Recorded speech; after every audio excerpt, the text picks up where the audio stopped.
Plane তো আমার বাপের, আমার শ্বশুর কব্বা থেকে এসে প্লেনে উঠাই দেবেনি। টাকা দাও।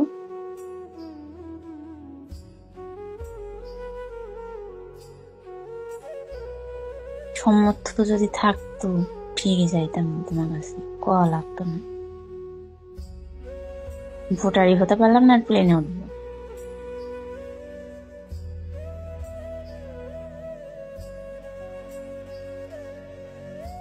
আর একবার কও, সত্যি সত্যি যাবো কিন্তু। আমার বাচ্চা চিনো? আমার বাচ্চা চিনো না? আমি প্রধানমন্ত্রী ছিল না, আমি শেখ হাসিনাও না, আমি তোমার বউ। যে কি বললো, এই দেশে কি কাজ ছিল না? একসাথে থাকতে পারতাম, ডাল ভাত খেয়ে। কি চাইছিলাম এমন?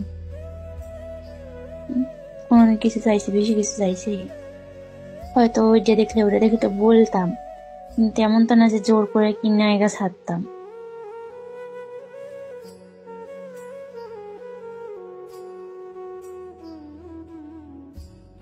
আসলে কাছে থাকতাম, বিশ্বাস করো, ঢাকাতেই যদি থাকতাম আমি এখনই চলে যেতাম।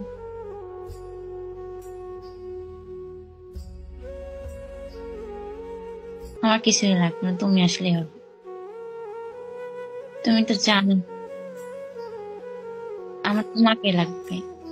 তুমি ভালোভাবে থাকবা, ঠিকভাবে খাওয়া দাওয়া করবা, নিজের যত্ন নেবা, এটাই। এর বেশি আর কিছু চাই না। আমি সবসময় দোয়া করি। ফাজলা, যে মেয়েরা অভিনয় করে অভিনয়, তাদের মায়া লাগে না। অনেকে তো বলছে যে আমরা নাকি নাটক করছি, অভিনয় করছি। আরে আল্লাহ, আমি বুঝি না যে যারা বলে না 7 বছর 5 বছর আছে, তাদেরকে বলতে চাই যে তারা থাকে কি করে। তাদের হয়তো মায়া লাগে না, মায়াটা কম, সেই জন্যই।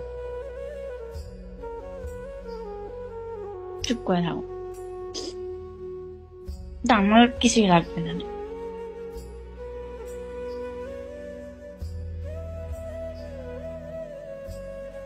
না পয়সা পেয়েছ?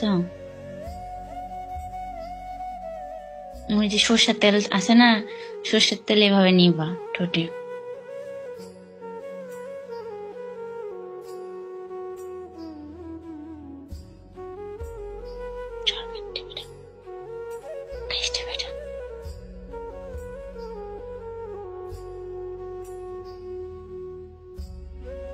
খাইছি, খাইছি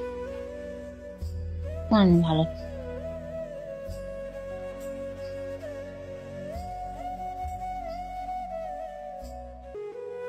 ভালো, যার কাছে আজীবন অভিনয় মনে হবে, অভিনয় করে থাক, তার কাছে অভিনয় হয়েই থাকলাম। আল্লাহ তো আছে,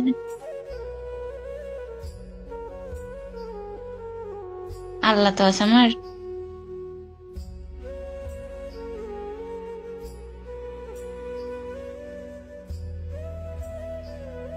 4 দিন আগে বলেছি, 4 দিন ধরে বলিনি, ভালো করে শুনিয়েছে।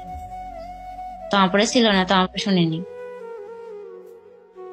তুমি বললা তাহলে আমি এসএমএস করি 4 দিন করার, 4 দিন আগে। আমি তো সবই প্রমাণ দিয়েছি, ওদের সামনেই তো বলাইছি। না বিশেষ হলে আবার জিজ্ঞেস করো তোমার শাশুড়ি থেকে, তোমার দুলাভাইকে, তোমার জ্যাঠ শাশুড়িকে জিজ্ঞেস করো। আমি ওই দিনকে বলতে চাইছিলাম, তোমাকে বারবার বলেছিলাম।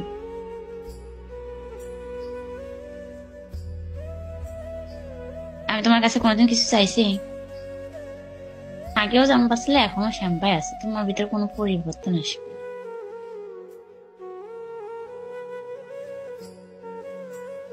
কি অবস্থা করেছে!